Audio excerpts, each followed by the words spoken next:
Alkitab Berita Baik Kejadian bab 5. Inilah senarai keturunan Adam. Pada masa Allah menciptakan manusia, Allah menjadikan mereka seperti dirinya sendiri. Dia menciptakan mereka lelaki dan perempuan. Dia memberkati mereka dan menamakan mereka manusia. Ketika Adam berumur 130 tahun, dia mendapat seorang anak lelaki yang mirip dengan dia. Lalu, dia menamakannya Set. Selepas itu, Adam hidup selama 800 tahun lagi dan mendapat anak-anak lain.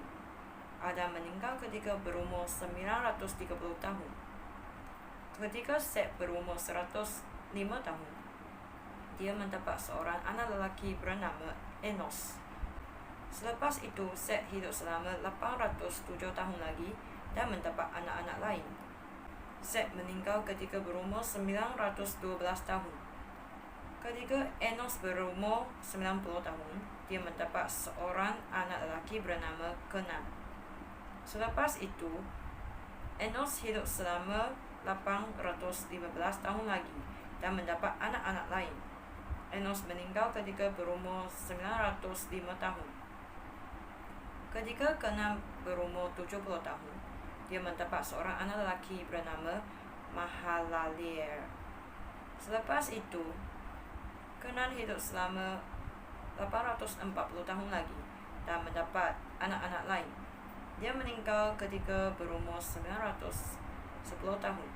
Ketika Mahalaleel berumur 65 tahun, dia mendapat seorang anak lelaki bernama Yared.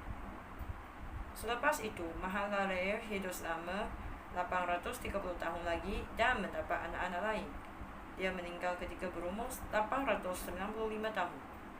Ketika Yared berumur 162 tahun, dia mendapat seorang anak lelaki bernama Henok. Selepas itu, Yared hidup selama 800 tahun lagi dan mendapat anak-anak lain.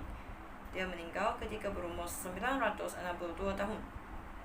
Ketika Henok berumur 65 tahun, dia mendapat seorang anak lelaki bernama Methuselah.